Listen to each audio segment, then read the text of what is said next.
las segundas ruedas o el segundo campeonato del año siempre es más complicado.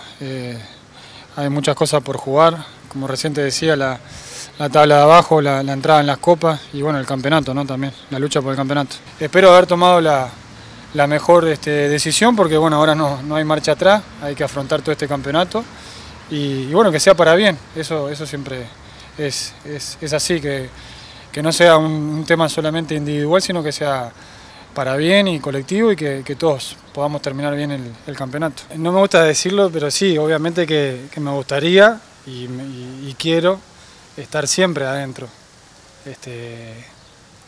No te voy a mentir, pero eso se tiene que trabajar en el día a día, manteniéndose o mejorando si se puede, porque siempre se puede mejorar, por más que uno ya tiene sus años, estar en las mejores condiciones físicas.